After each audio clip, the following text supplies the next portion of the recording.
झी मराठी, चर्चा ही होणारच। राज्यातील काँग्रेस सरकारनं गेल्या 2 वर्षात विविध विकास कामांसोबत रखडलेल्या पाणी पुरवठा योजनाही पूर्ण करण्याचा निर्धार केला आहे। भविष्यात चिकोडी, अथनी व रायबाग तालुक्यातील जनतेसाठी वरदान ठरणाऱ्या चिकोडी जिल्ह्याच्या घोषणेसाठी मुख्यमंत्री सिद्धरामय्या यांच्या नेतृत्वाखाली सरकार कटिबद्ध आहे, असं प्रतिपादन राज्याचे उपमुख्यमंत्री व जलसंपदा मंत्री डी.के. शिवकुमार यांनी केलं। येडूर तालुका चिकोडी इथं श्री वीरभद्र देवस्थान व काळसिद्धेश्वर संस्थान मठातर्फे आयोजित महाकुंभाभिषेक, लक्षदीपोत्सव, राजगोपूर लोकार्पण, कृष्णारती, वीरसेवा, लिंगायत धर्मस्थान संमेलन व यात्री निवास उद्घाटन कार्यक्रमात ते प्रमुख पाहुणे म्हणून बोलत होते। या सोहळ्यात श्रीशैल पीठाचे जगद्गुरू डॉक्टर चन्नसिद्धराम पंडिताराध्य शिवाचार्य महास्वामीजी, काशी पीठाचे जगद्गुरू डॉक्टर चंद्रशेखर शिवाचार्य महास्वामीजी, उज्जैन पीठाचे जगद्गुरू डॉक्टर सिद्धलिंग राज देशिकेंद्र शिवाचार्य स्वामीजी व काशी पीठाचे नूतन जगद्गुरू डॉक्टर मल्लिकार्जुन विश्वराध्य शिवाचार्य स्वामीजी यांचं सानिध्य लाभलं। केएलई संस्थेचे गौरव कार्याध्यक्ष पद्मश्री डॉक्टर प्रभाकर कोरे, विधान परिषद सदस्य आमदार प्रकाश हुक्केरी, आमदार गणेश हुक्केरी, चिदानंद कोरे, सहकारी साखर कारखान्याचे अध्यक्ष मल्लिकार्जुन कोरे यांच्यासह अनेक मान्यवर उपस्थित होते। उपमुख्यमंत्री शिवकुमार म्हणाले की वीरशैव समाज काही प्रमाणात विखुरलेला दिसतो। समाज एकत्र आणण्यासाठी पंचपीठाधीशांनी पुढाकार घ्यावा व धर्म अधिक बळकट करण्यासाठी प्रयत्न करावेत। आजची युवा पिढी धर्म व अध्यात्मापासून दूर जात असल्याची खंत व्यक्त करत त्यांनी मठाधीशांनी शिक्षण, दासोह, प्रवचनाच्या माध्यमातून समाज जागृतीसाठी पुढे यावं असं आवाहन केलं। यावेळी आमदार प्रकाश हुक्केरी यांच्या वाढदिवसानिमित्त उपमुख्यमंत्री डी.के. शिवकुमार यांच्या हस्ते त्यांचा नागरी सत्कार करण्यात आला। कार्यक्रमास भाविक व मान्यवर मोठ्या संख्येने उपस्थित होते।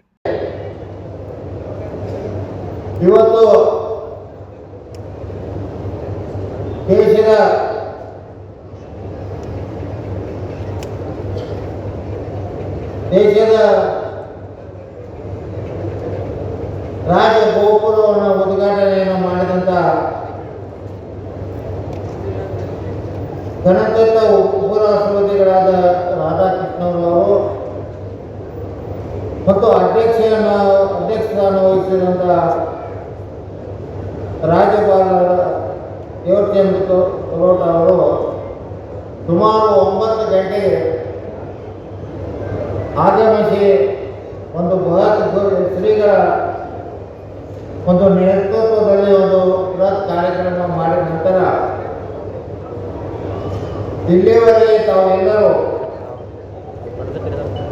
ಉಪಮುಖ್ಯಮಂತ್ರಿಗಳ ಡಿ.ಕೆ. ಶಿವಕುಮಾರ್ ಅವರ ಆಗಮನವನ್ನು ತಾವೆಲ್ಲರೂ ಇಲ್ಲಿವರೆಗೆ ತಾವೆಲ್ಲರೂ ಕಾಯ್ತಾ ಇದ್ದೀರಿ। ಡಿ.ಕೆ. ಶಿವಕುಮಾರ್ ಅವರ ಹಿತವಚನಗಳನ್ನು ಕೇಳಲಿಕ್ಕೆ ತಾವೆಲ್ಲರೂ ನಾನು ಹೆಚ್ಚಿಗೆ ಮಾತಾಡಿದ ಈ ರಾಜ್ಯದ ಒಬ್ಬ ಉಪಮುಖ್ಯಮಂತ್ರಿ ಧೈರ್ಯಶೀಲ ಉಪಮುಖ್ಯಮಂತ್ರಿ ಅಂದ್ರೆ ತಪ್ಪಾಗ್ತದೆ। ಹಿಡಿದ್ರ ಬಿಡಾಗಿಲ್ಲ, ಒಮ್ಮೆ ಕೈಯಾಗಿ ಯಾವುದೋ ಕೆಲಸ ತಗೊಂಡ್ರೆ ಅದು ಮುಗಿ ತನಕ ಬಿಡಾಗಿಲ್ಲ। ಇವತ್ತು ಉದಾಹರಣೆ ಹೇಳ್ಬೇಕಂದ್ರೆ ಈ 32 ಕೋಟಿ ರೂಪಾಯಿಗಳನ್ನ ಕೃಷ್ಣಾ ನದಿ ದಂಡೆ ಮೇಲೆ ಬ್ರಿಡ್ಜ್ ಕಮ್ ಬ್ಯಾರೇಜ್ ಅನ್ನ 1 ವರ್ಷ ಈಗ ನಿರ್ಮಾಣ ಮಾಡಿಕೊಟ್ಟಿದ್ದಾರೆ ಅಂತ ಹೇಳಿ ತುಂಬಾ ಸಂತೋಷ ಆಗ್ತದೆ। ಅದೇ ಪ್ರಕಾರ ಇವತ್ತ ಹೆಚ್ಚಿನ ಹಣವನ್ನು ಈ ರೈತರಿಗೆ ಹೋಗಲಿಕ್ಕೆ ದಾರಿ ಯಾರು ಮಾಡಿಕೊಟ್ಟಿದ್ದಾರಪ್ಪ ಅಂತಂದ್ರೆ ನಮ್ಮ ಉಪಮುಖ್ಯಮಂತ್ರಿಗಳ ತಪ್ಪಾಗಿದೆ। ಇಂಥ ಸಾಕಷ್ಟು ವಿಚಾರಗಳ ಅನುದಾನವನ್ನು ಈ ಕ್ಷೇತ್ರಕ್ಕೆ ಕೊಟ್ಟು ಈ ಕ್ಷೇತ್ರವನ್ನು ಅಭಿವೃದ್ಧಿ ಮಾಡಲಿಕ್ಕೆ ತುಂಬಾ ಸಹಕಾರ ಮಾಡಿದ್ದಾರೆ ಅಂತ ಹೇಳಿದ್ರೆ ಏನು ತಪ್ಪಾಗಿಲ್ಲ। ಅದು ಒಂದು ಕಡೆ ಮಾತು ಹೇಳ್ತೀನಿ, ಈಗಾಗಲೇ ಶ್ರೀಗಳು ಕೆಲವರು ಶ್ರೀಗಳು ಹೇಳ್ತಾ ಇದ್ರು ವೀರಭದ್ರ ಕಾಡದೇವರ ಮಠದ ವೀರಭದ್ರ ದೇವಸ್ಥಾನ ಈ ಕಟ್ಟಡವನ್ನು ಭವ್ಯವಾದಂತ ಸಮುದಾಯ ಭವನ ಕೂಡ ಇವತ್ತು ಲೋಕಾರ್ಪಣೆ ಆಗ್ತಾ ಇದೆ। ವೀರಭದ್ರ ಸ್ವಾಮಿಗಳಿಗೆ ಅವರು ಏನು ನಮಗೆ ರಕ್ಷಕರಾಗಿ ಇವತ್ತು ನಿಂತಿದ್ದಾರೆ, ಅವರಿಗೆ ನಮನವನ್ನು ಸಲ್ಲಿಸಲಿಕ್ಕೆ ನಾವೆಲ್ಲ ಇವತ್ತು ಇಲ್ಲಿದ್ದೇವೆ। ಆದ್ರಿಂದ ಇವತ್ತು ನಮ್ಮ ಪಂಚಪೀಠದ ಧರ್ಮಶ್ರೀಗಳು ಇಡೀ ದೇಶದಲ್ಲೇ ಒಂದು ಇತಿಹಾಸವನ್ನ ಎಲ್ಲ ಉಜ್ಜಿನಿ ಇರ್ಬೋದು, ರಂಭಾಪುರಿ ಇರ್ಬೋದು, ನಮ್ಮ ಕಾಶಿ ಇರ್ಬೋದು, ಶ್ರೀಶೈಲ ಇರ್ಬೋದು, ಇವೆಲ್ಲ ಕೂಡ 5 ಪೀಠಗಳು ಇಡೀ ದೇಶಕ್ಕೆ ಒಂದು ದೊಡ್ಡ ಶಕ್ತಿಯನ್ನ ಕೊಟ್ಟು ಮಾರ್ಗದರ್ಶನವನ್ನು ಕೊಟ್ಟು ನಾವೆಲ್ಲ ನೆಮ್ಮದಿಯಾಗಿ ಬದುಕಲಿಕ್ಕೆ ಮಾರ್ಗದರ್ಶನವನ್ನು ಕೊಡ್ತಾ ಇದ್ದಾರೆ. ಇದನ್ನ ಉಳಿಸ್ಕೊಂಡು ಹೋಗ್ಬೇಕು. ನಮ್ಮ ಹಿರಿಯರು ಹೇಳಿದ್ದಾರೆ, ಮನೆ ಊಟ ವಿಚಾರೋ ಮಠ ವಿಚಾರ ಅಂತೇಳಿ. ಹಾಗೆ ನಮ್ಮ ಮಠಗಳನ್ನ, ಪೀಠಗಳನ್ನ, ನಮ್ಮ ಸಂಸ್ಥೆಗಳನ್ನ ಏನು ಭಗವಂತ ನಿಮಗೆ ಎಷ್ಟು ಬೇಕಾದ್ರೂ ಸಂಪಾದನೆ ಮಾಡುವಂತ ಶಕ್ತಿ ಕೊಡ್ತಾನೆ, ಆದರೆ ಮಾನಸಿಕವಾಗಿ ನೆಮ್ಮದಿ, ಧೈರ್ಯ, ಆತ್ಮಶಕ್ತಿಯನ್ನು ಕೊಡಲಿಕ್ಕೆ ಇಂಥ ಪೀಠಗಳಿಂದ ಆಶೀರ್ವಾದ, ರಕ್ಷಣೆ, ಇಂಥ ಧರ್ಮಗುರುಗಳಿಂದ ಮಾರ್ಗದರ್ಶನ ಈ ಸಮಾಜಕ್ಕೆ ಬಹಳ ಅವಶ್ಯಕತೆ ಇದೆ. ಅದಕ್ಕೆಲ್ಲ ನಾವು ನೀವೆಲ್ಲ ಪ್ರೋತ್ಸಾಹವನ್ನು ಕೊಡಬೇಕಾದ್ದು ನಮ್ಮೆಲ್ಲರ ಕರ್ತವ್ಯ. ನಾನು ಯಾವಾಗ ಹೇಳ್ತಾ ಇದ್ದೇನೆ, ರಾಜಕಾರಣದಲ್ಲಿ ಧರ್ಮ ಇರಬೇಕೆ ಹೊರತು ಧರ್ಮದಲ್ಲಿ ರಾಜಕಾರಣ ಇರಬಾರ್ದು ಅನ್ನೋ ಮಾತನ್ನು ಹೇಳ್ತಾ ಇದ್ದೇನೆ. ನಮ್ಮ ಧರ್ಮಗಳನ್ನ ಉಳಿಸ್ಕೊಂಡು ಹೋಗಲಿಕ್ಕೆ ನಾವೆಲ್ಲ ಪ್ರಯತ್ನವನ್ನು ಮಾಡಬೇಕು. ನಾನು ಅದಕ್ಕೆ ಎಷ್ಟೇ ಇದ್ರು ಕೂಡ ನಮ್ಮ ಪ್ರಕಾಶ್ ಹುಕ್ಕೇರಿಯವರು ಮತ್ತು ನಮ್ಮ ಗಣೇಶ್ ಹುಕ್ಕೇರಿಯವರು ಒಂದು 20 ಸಾರಿ ಫೋನ್ ಮಾಡಿದ್ರು, ಈ ಕಾರ್ಯಕ್ರಮಕ್ಕೆ ಬರಲೇಬೇಕು ಅಂತೇಳಿ. ಇವತ್ತು ಕ್ಯಾಬಿನೆಟ್ ಮೀಟಿಂಗ್ ಇದೆ, ಯಾವುದೋ ಒಂದು ಎಮರ್ಜೆನ್ಸಿ ವಿಚಾರ ಕ್ಯಾಬಿನೆಟ್ ಮೀಟಿಂಗ್ ಇದೆ, ಬೆಳಗ್ಗೆ ಬಜೆಟ್ ಇದೆ, ಮುಖ್ಯಮಂತ್ರಿಗಳು ಎಲ್ಲ ಬರಲೇಬೇಕು. ಇಲ್ಲ, ನಾನು ಆ ಕಾರ್ಯಕ್ರಮಕ್ಕೆ ಹೋಗಲೇಬೇಕು, ನಾನು ಮಾತು ಕೊಟ್ಟಿದ್ದೀನಿ, ನೀವು ಮುಂದಕ್ಕೆ ಹಾಕಿ ಅಂತೇಳಿ 6 ಗಂಟೆಗೆ ಕ್ಯಾಬಿನೆಟ್ ಅನ್ನ ಪೋಸ್ಟ್ಪೋನ್ ಮಾಡಿಸಿದ್ದೇನೆ. ಅದಕ್ಕೆ ನಾನು ಜಾಸ್ತಿ ಹೊತ್ತು ಇರಲಿಕ್ಕಾಗಲ್ಲ. ಶ್ರೀಗಳಲ್ಲಿ ಅಲ್ಲಿ ಹೋಗಿ ನಾನು ಉದ್ಘಾಟನೆ ಮಾಡೋದಿದ್ರೆ ಇಲ್ಲ, ಇಲ್ಲಿಂದಲೇ ಉದ್ಘಾಟನೆ ಮಾಡಿದ ಆ ಕಾರ್ಯಕ್ರಮವನ್ನು ಮುಗಿಸಿ ನಾನು ಜಲ್ದಿ ಹೋಗ್ಬೇಕಾಗಿದೆ. ಆದರೆ ಇಂಥ ಒಂದು ನೀವೆಲ್ಲ ಇಷ್ಟೊತ್ತು ತಾವು ಕಾಯ್ಕೊಂಡು ನನ್ನ 4 ಮಾತನ್ನ ಕೇಳಲಿಕ್ಕೆ, ಶ್ರೀಗಳ ಆಶೀರ್ವಾದ ಪಡಲಿಕ್ಕೆ ತಾವೆಲ್ಲ ಇದ್ದಿದ್ದೀರಲ್ಲ, ಇದು ಬಹಳ ಸಂತೋಷವಾದಂಥ ವಿಚಾರ ಅಂತ ಹೇಳಿ, ಬೇರೆ ಸಂದರ್ಭದಲ್ಲಿ ನೀರಾವರಿ ಇಲಾಖೆಗೆ, ಈ ಭಾಗದ ಅಭಿವೃದ್ಧಿಗೆ, ಈ ರಾಜ್ಯದ ಅಭಿವೃದ್ಧಿಗೆ ನನಗೂ ಇದೊಂದು ಜಿಲ್ಲೆ, ಚಿಕ್ಕೋಡಿ ಜಿಲ್ಲೆ ಆದಷ್ಟು ಜಲ್ದಿ ಆಗಬೇಕು ಅನ್ನೋದು ನನಗೆ ಆಸೆ ಇದೆ. ಆದಷ್ಟು ಅದಕ್ಕೆ ತೀರ್ಮಾನವನ್ನು ನಾವು ಸದ್ಯದಲ್ಲೇ ಮಾಡುವಂಥ ವಿಚಾರದಲ್ಲಿ ನಾವು ಇದ್ದೇವೆ.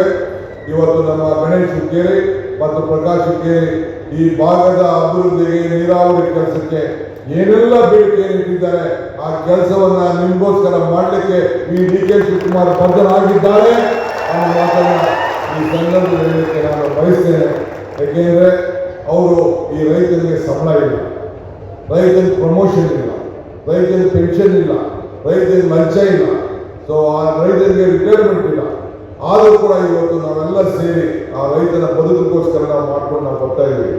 ಇಲ್ಲಿ ಬಹಳ ಎಲ್ಲ ನಾಯಕರು, ನಮ್ಮ ಜಿಲ್ಲಾ ಕಾಂಗ್ರೆಸ್ ಅಧ್ಯಕ್ಷರು, ನಮ್ಮ ಮುನ್ನಾಳವರು, ಇನ್ನು ಅನೇಕ ಮುಖಂಡಗಳೆಲ್ಲ ಬಂದು, ಕಾಕಾ ಪಾಟೀಲ್ ಮಕ್ಕಳು ಮತ್ತು ಇನ್ನು ನಮ್ಮ ಕೋರೆಯವರ ಬ್ರದರ್ ಫ್ಯಾಕ್ಟರಿ ಅಧ್ಯಕ್ಷರು, ಅವರೆಲ್ಲ ಕೂಡ ಈ ಕಾರ್ಯಕ್ರಮದಲ್ಲಿ ಪಾಲ್ಗೊಂಡು ಶ್ರೀಗಳ ಮಾರ್ಗದರ್ಶನದಲ್ಲಿ ಇಂಥ ಕೆಲಸವನ್ನ ಮಾಡ್ಕೊಂಡು ಬರ್ತಾ ಇದ್ದಾರೆ.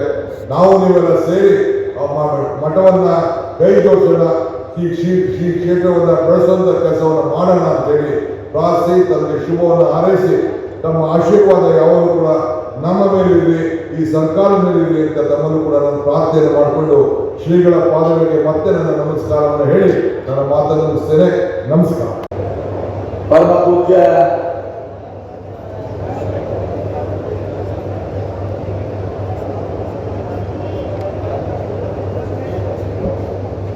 ಶ್ರೀಶೈಲ ಪರಮ ಪೂಜ್ಯ ಡಾಕ್ಟರ್ ಚನ್ನಸಿದ್ದರಾಮ ಪಂಡಿತರಾಜ ಶಿವಾಚಾರ್ಯ ಮಹಾಸ್ವಾಮೀಜಿಯವರು ಹೇಳಿದ ಹಾಗೆ, ಅಂದು ಐತಿಹಾಸಿಕವಾಗಿ ಇಲ್ಲಿ ಯುದ್ಧ ಪ್ರಾರಂಭವಾಯಿತು ಮತ್ತು ಸಮಾರಂಭವಾಯಿತು. ಇಲ್ಲಿ ಒಂದು ಶಾಂತಿಯನ್ನ ಕೂಡ ನೆಲೆಸಿರುವಂತಹದ್ದು, ಅದ್ರ ಜೊತೆಗೆ ಕಾಡಸಿದ್ದೇಶ್ವರದ ಒಂದು ಮಠನೂ ಕೂಡ ಇಲ್ಲಿ ಅಲ್ಲಿಯ ಪೂಜ್ಯ ಶ್ರೀಗಳ ಒಂದು ದಿವ್ಯ ಪವಾಡ ಕ್ಷೇತ್ರವನ್ನು ಕೂಡ ಇದೆ. ಈ ಭಾಗದ ಧನ್ಯರ ನಾಯಕ, ನಮ್ಮೆಲ್ಲರಿಗೂ ಹಿರಿಯರು, ಪೂಜ್ಯ ಜಗದ್ಗುರುಗಳಿಂದ ಈಗ ವಿಕಾಸ ರತ್ನ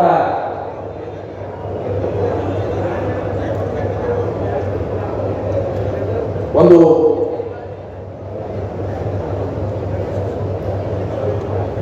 ಟೈಟಲ್ ಪಡೆದುಕೊಂಡಿರುವಂತಹ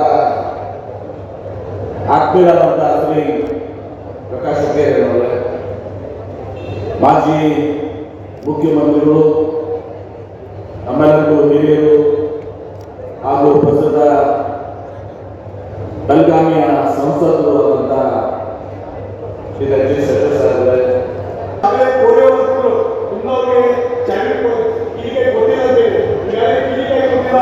ಬಹುಶಃ ಗಣೇಶ್ ಹುಕ್ಕೇರಿ ಪ್ರಕಾಶ್ ಹುಕ್ಕೇರಿ ಮೀಸಲಾದ ಮಾತನ್ನ ಈ ಸಂದರ್ಭದಲ್ಲಿ ಆ ರೀತಿ ಅವರು ತಯಾರಾಗಿದ್ದಾರೆ ಅನ್ನುವಂಥ ಮಾತನ್ನ ಈ ಹಿನ್ನೆಲೆಯಲ್ಲಿ ನಾವೊಂದು ಹೇಳಬಹುದು. ಇವತ್ತು ಈ ರೀತಿಯ ಪೂಜ್ಯ ಸ್ವಾಮಿಗಳು ಇಲ್ಲಿ ವೀಕ್ಷಕ ನಾಯಕ ಧರ್ಮೋದ್ಧಾರ ಸಭೆ ಎಲ್ಲ ಇವತ್ತು ಪಂಚಮಠ ಸ್ವಾಮಿಗಳು ಇದ್ದಾರೆ. ಹಿಂದೆ ಸಹಿತ